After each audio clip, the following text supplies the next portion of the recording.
అందరికీ నమస్తే. నా పేరు Sudha. Welcome to sweet home cute family. అందరూ ఎలా ఉన్నారండి? మీరందరూ బాగుండాలని మనస్ఫూర్తిగా కోరుకుంటున్నాను. ముందుగా మీ అందరికీ ఒక చిన్న రిక్వెస్ట్ అండి.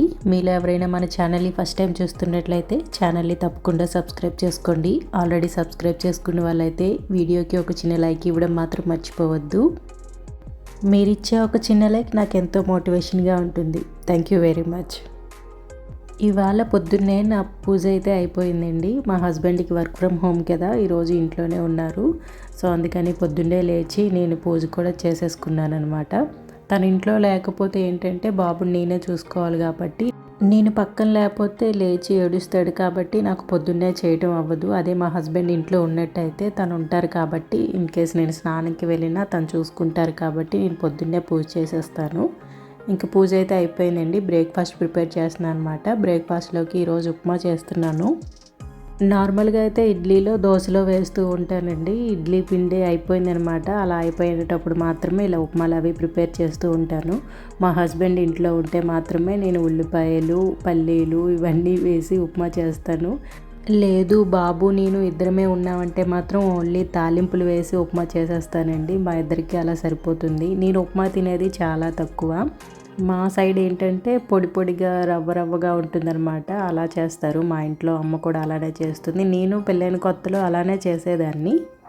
మా హస్బెండ్ వాళ్ళు ఏంటంటే కొంచెం ముద్దలా ఉంటుంది కదా, అలాంటి ఉప్మా తింటారనమాట.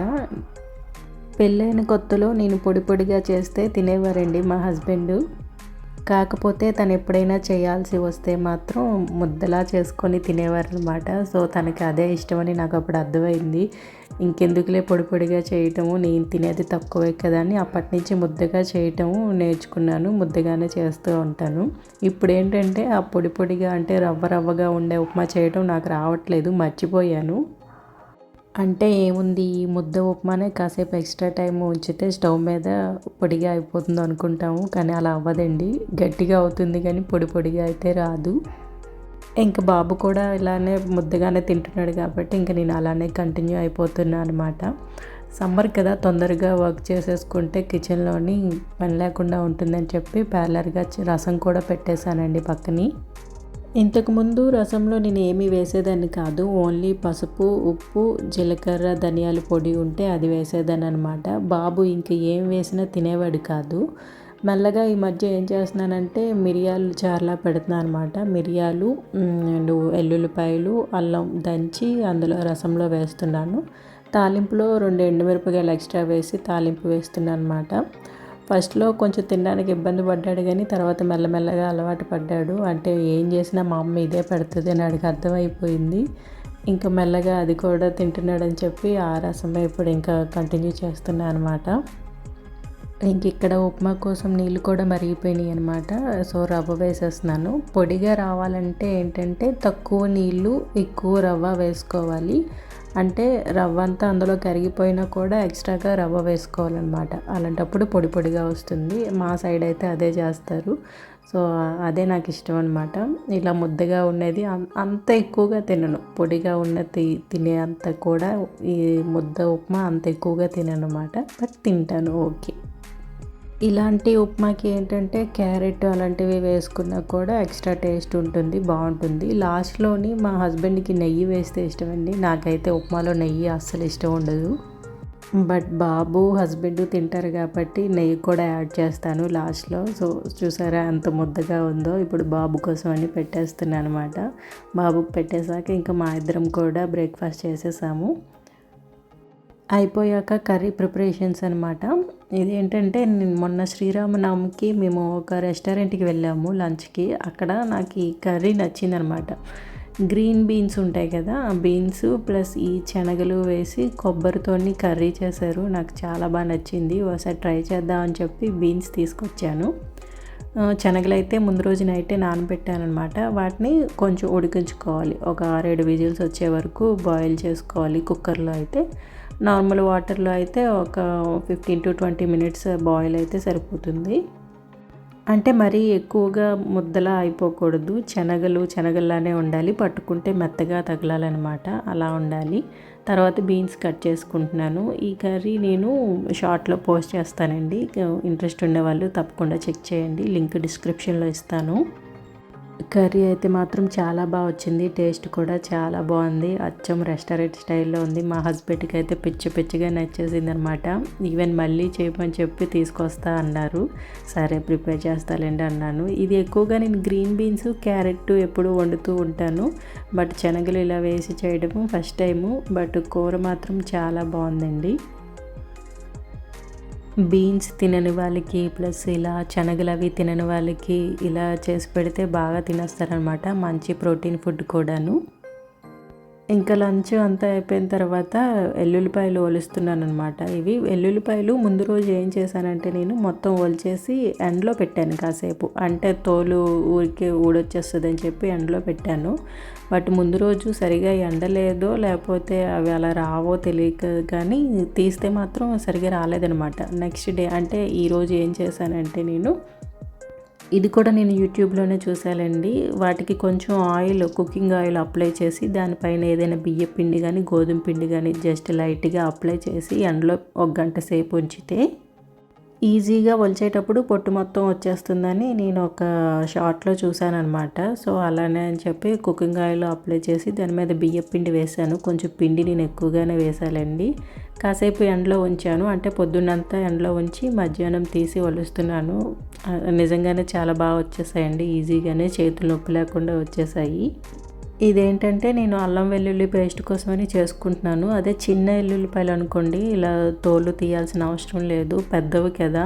అల్లం వెల్లుల్లి పేస్ట్ చేసేటప్పుడు ఏంటంటే నారల్లాగా ఉండిపోతూ ఉంటాయి అన్నమాట. ఈ వైట్ కలర్లో ఉన్నవంతా నారల్లా వస్తూ ఉంటాయి.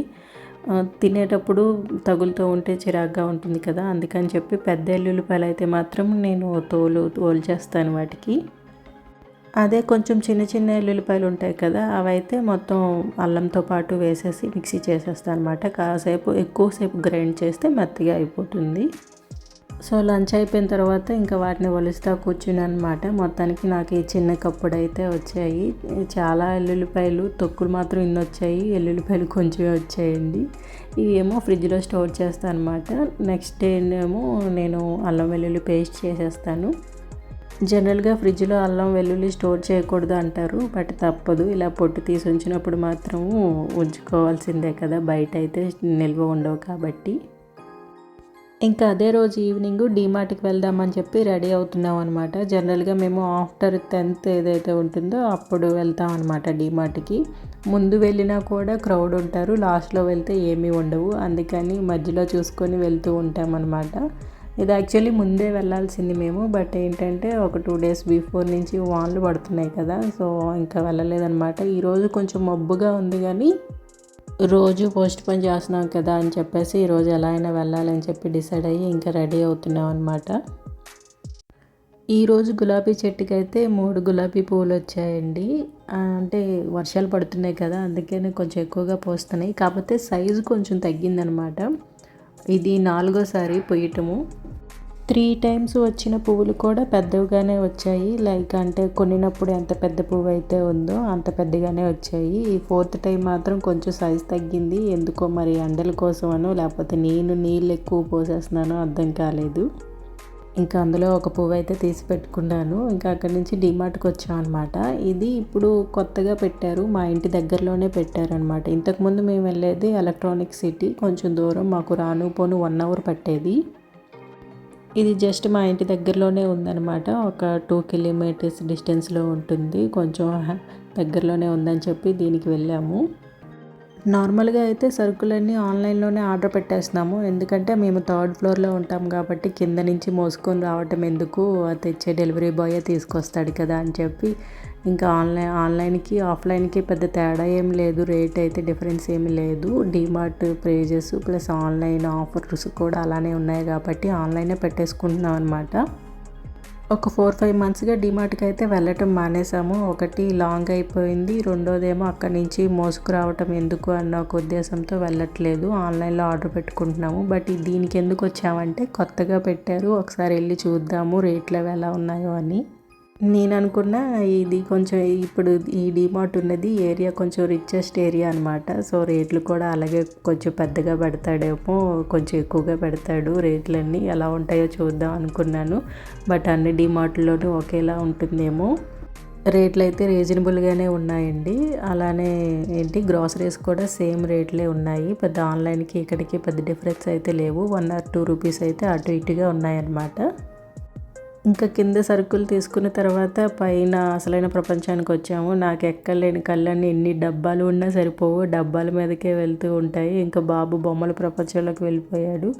చుట్టూ తిరిగేసాడండి, డీమార్ట్ మొత్తం చుట్టేసి వచ్చాడు. నేను ఇంకా డబ్బాలు అవి వెతుకుతూ ఉంటే మా హస్బెండ్ తిడుతున్నారనమాట, ఎన్ని డబ్బాలని చూస్తావు, ఎన్ని ఉన్నా నీకు సరిపోవు అంటున్నారు. ఇక్కడ ఏంటంటే నాకు కొంచెం డిఫరెంట్గా అనిపించింది. డిఫరెంట్ స్టాక్ ఉందన్నమాట. అంటే ఎప్పుడు రెగ్యులర్గా ఉండే బాటిల్స్ ఆ షేప్స్ అవి కాకుండా ఇప్పుడు డబ్బాలైనా కంటైనర్స్ ఇవన్నీ స్టోరేజ్ బాక్సులు ఇవన్నీ కొంచెం డిఫరెంట్గా ఉన్నాయన్నమాట. నచ్చింది చూడడానికి మాత్రం. మొత్తానికి షాపింగ్ చేసుకొని అయితే వచ్చేసాము. మనం షాప్ అంతా తిరిగేటప్పుడు ఏం కొన్నాం ఎంత కొన్నాం అనేది మనకు అప్పుడు ఏమి తెలియదండి. ఇంటికి వచ్చాక అవన్నీ సర్దుతాను చూడండి, అప్పుడు తెలుస్తుంది ఇన్నోటి కొనుక్కొచ్చామా అని. నేనైతే ఈసారి అంతగా ఎక్కువగా ఏమీ కొనలేదులేండి, ఊరికే 1 మంత్ వరకు సరిపడా తీసుకొచ్చానమాట. ఇదేంటంటే జల్లించుకునేది తీసుకొచ్చాను. ఒకటి జ్యూసెస్ కోసం స్ట్రెయిన్ చేసుకోవచ్చు, 2 బేకింగ్ కూడా పనికొస్తుంది కదా, అంటే కేక్ అవి చేసేటప్పుడు పిండి అది చల్లించుకోవడానికి బాగుంటుందని తీసుకొచ్చాను. నా దగ్గర ఒకటి ప్లాస్టిక్ ఉంది, బట్ ఇదైతే కొంచెం లోతు ఎక్కువగా ఉందని చెప్పి దీన్ని తీసుకున్నాను అనమాట. నాకున్న మంచి అలవాటో చెత్త అలవాటో నాకు తెలియదు కానండి, ఏదైనా వస్తువు ఇంటికి వస్తే మాత్రం దాని స్టిక్కర్స్ వెంటనే తీసేయాలి. నాకు ఏదైనా స్టిక్కర్స్ ఉండి సగం సగం ఊడిపోయి ఉంటే నాకు నచ్చదనమాట. అందుకని చెప్పి చాలా నెమ్మదిగా జాగ్రత్తగా స్టిక్కర్స్ అన్నీ తీసేసి అన్నిటికీ ట్యాగ్స్ అన్నీ కట్ చేసి పడేస్తున్నాను ఇక్కడ. అంటే నాకు ఒక వస్తువుని చూడగానే అది చాలా నీట్గా కనబడాలన్నమాట. ఇప్పుడు దానికి సగం స్టిక్కర్ ఉండి అది సగం ఊడిపోయి కడిగేటప్పుడు సగం ఊడిపోయి సగం ఉండి ఉంటే నాకు నచ్చదు. అందుకే తేగ అనేది ఏవైనా వాడుకునేవి ఇంట్లో వస్తువులు ఏవైనా ఉంటే మాత్రం ముందు స్టిక్కర్స్ అయితే చాలా జాగ్రత్తగా రిమూవ్ చేసేస్తాను వాటిని. మరీ చేత్తో పని కాదు అంటే స్టవ్ మీద వేడి చేసి కొంచెంగా దాన్ని ఎలా అయినా తీసేస్తాను, కానీ అది ఉంటే మాత్రం నాకు మనసు ఒప్పుకోదనమాట. ఇంకా తెచ్చినవన్నీ ఎక్కడవక్కడ స్టోరేజ్ బాక్సెస్లో వేసేస్తున్నాను. మా ఇంటికి బిస్కెట్స్ వచ్చేది చాలా తక్కువ, అసలు తెచ్చుకోము. బిస్కెట్స్ అని చాక్లెట్స్ అని చాలా అవాయిడ్ చేస్తాము. బట్ ఈసారి ఇది కొంచెం ఆఫర్లో ఉందని ఒక ప్యాకెట్ అయితే తీసుకున్నాము. ఇందులోని 4 or 5 ఉన్నట్టున్నాయి లోపల బిస్కెట్స్. ఇవి బాగానే ఉంటాయిలేండి, యూనిబిక్. వీటిని చాలా రేర్ కేసెస్లో తీసుకొస్తాం అనమాట. రెగ్యులర్గా అయితే ఇవి మా ఇంట్లో అసలు కనిపించవు. ఎందుకంటే పిల్లలు ఈజీగా వాటిని తినేస్తూనే ఉంటారు, పళ్ళయి పుచ్చిపోతాయి అండ్ హెల్త్కి కూడా అంత మంచిది కాదు కదా అని చెప్పి నేను అసలు తీసుకురాను, ఇంటికి తీసుకురాని ఇవ్వను అనమాట. బిస్కెట్లని చాక్లెట్లని అంతగా అయితే మేము ప్రిఫర్ చేయము. ఇన్ కేస్ బాబు వాళ్ళు స్కూల్లో ఎవరిదైనా బర్త్డే అయ్యి వాడికి చాక్లెట్ ఇచ్చినా కూడా వాడి చేతికి ఇవ్వరు, బ్యాగ్లోనే పెట్టేస్తారు, మనం తీసుకోవాలన్నమాట ఇంటి దగ్గర. అప్పుడు కూడా నేను వాడికి ఇవ్వనండి. మా హస్బెండ్ వాళ్ళ ఆఫీస్లో ఏదైనా అకేషన్ ఉండి చాక్లెట్స్ ఇస్తే అవి మాత్రమే ఇంటికి వస్తాయి తప్ప ప్రత్యేకించి కొనుక్కొని అయితే మాత్రం ఇంటికి తీసుకురాను నేను. ఎందుకంటే వన్స్ వీటికి అలవాటు పడ్డారంటే హెల్తీ ఫుడ్ని వీళ్ళు మర్చిపోతారు. ఫ్రూట్స్ అవి తినడము సడన్గా ఆపేస్తుంటారు అనమాట. అందుకని చెప్పి వీటిని అసలు ఇంట్రడ్యూస్ చేయడమే మానేశాను నేను. బాబుకి ఈ మధ్య బిస్కెట్లు తెలిసాయి కానీ ఇంతకుముందు ఆ బిస్కెట్స్ కూడా తెలిసేవి కాదు. చాక్లెట్స్ అయితే ఇప్పుడు అసలు తెలియదులేండి. ఇంకా ఇన్ కేస్ ఏదో రకంగా ఇంటికి చాక్లెట్స్ వచ్చాయనుకోండి, ఏదైనా మందని చెప్పి అవాయిడ్ చేసేస్తాను తప్ప వాడికి ఇవ్వడానికి అయితే మాత్రం నేను ఒప్పుకోను.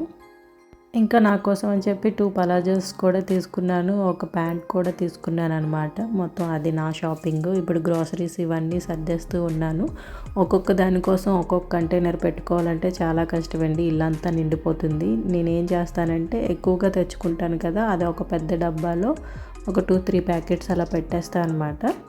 కావాలి అనుకున్నప్పుడు వాటిని విప్పి వాడుకొని మళ్ళీ అందులోనే స్టోర్ చేసేస్తాను. ఇప్పుడు ఈ 3 ఒకే దాంట్లో పెట్టాను కదా, వేరువేరుగా పట్టాలి అంటే నాకు 3 డబ్బాలు పడతాయి.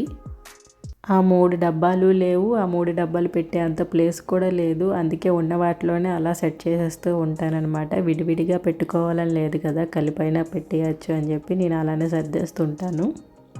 అవసరమైనప్పుడు ఇంకా అందులో నుంచే తీసి వాడుకుంటా అనమాట. ఇంకా డ్రై ఫ్రూట్స్ కూడా తీసుకొచ్చాను, వాటిని కూడా వాటి డబ్బాలో వేసేస్తున్నా అనమాట. ఏదో ఆఫర్స్లో ఉన్నాయని తీసుకుంటూ ఉంటాం కానీ నాకెందుకో ఈ డ్రై ఫ్రూట్స్ కూడా అక్కడ అంత మంచివి కాదేమో అనిపిస్తుంది. అంటే కొంచెం క్వాలిటీ వైజ్ తక్కువగా ఉన్నవి అమ్ముతున్నారేమో అని నేను అనుకుంటూ ఉంటాను.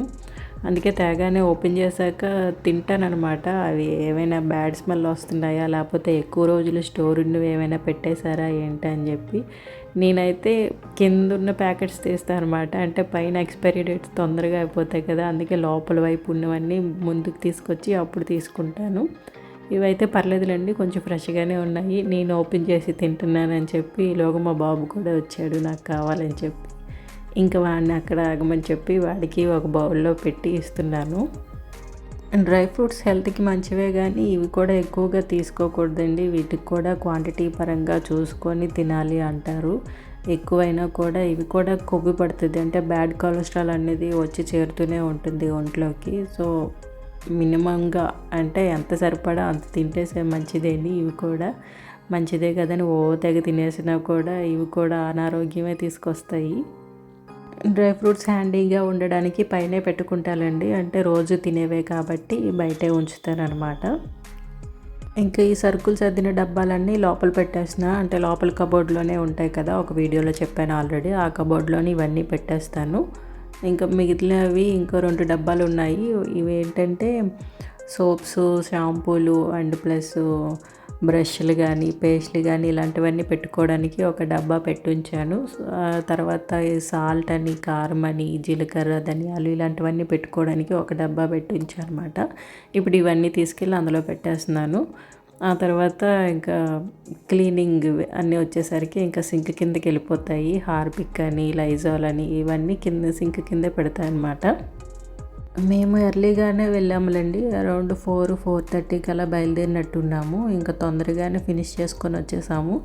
అండ్ వీక్ డేస్లో వెళ్ళాం కాబట్టి అంత క్రౌడ్ కూడా లేదు. వీకెండ్స్లో అయితే చాలా జనం ఉంటారండి, అందుకే వీకెండ్స్ కూడా వెళ్ళాం అనమాట. సోమవారం నుంచి శుక్రవారం ఈ మధ్యలోనే వెళ్తూ ఉంటాము ఎప్పుడైనా వెళ్ళాలి అనుకుంటే మాత్రం. అండ్ డీమార్ట్ బ్యాగ్స్ కూడా చాలా స్ట్రాంగ్గా ఉన్నాయండి. ఇవి నేను కొని అరౌండ్ 1.5 year 2 years అయిపోతుంది. అప్పటి నుంచి అలానే ఉన్నాయి, చాలా స్ట్రాంగ్గా ఉంటాయి అన్నమాట. వన్ టైం ఇన్వెస్ట్ చేస్తే ఇంకా ఇయర్లీ వాడుకుంటూనే ఉండొచ్చు. మేము కొన్నప్పుడు అది 15-20 రూపీస్. ఇప్పుడు ఇవే బ్యాగ్స్ అక్కడ పెట్టారు 25 రూపీస్ అంట ఒకటి. కొంచెం పెద్ద బ్యాగులు వచ్చేసరికి 30 రూపీస్ కూడా ఉన్నాయి.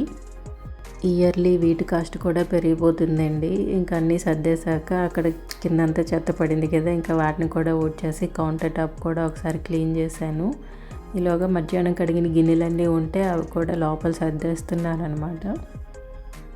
ఇవి మధ్యాహ్నం లంచ్ చేశాక క్లీన్ చేశానండి, ఎందుకంటే ఇలా ఈవినింగ్ వెళ్ళే ప్లాన్ ఉంది కాబట్టి మళ్ళీ రిటర్న్ వచ్చేసరికి టైం అయిపోతుంది. అండ్ ఆ హడావిడిలో నాకు మళ్ళీ ఇవన్నీ క్లీన్ చేయాలంటే చిరాగ్గా ఉంటుందని చెప్పి మధ్యాహ్నమే క్లీన్ చేసేసాను.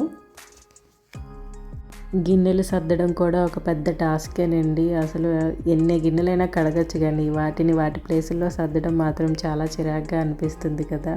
నేనైతే అలానే ఫీల్ అవుతాను. ఈలోగా ఇవి సర్దుతుండగా మా మమ్మీ కూడా కాల్ చేశారు. ఇంకా అమ్మతో మాట్లాడుకుంటూ పని చేసుకుంటున్నాను అనమాట.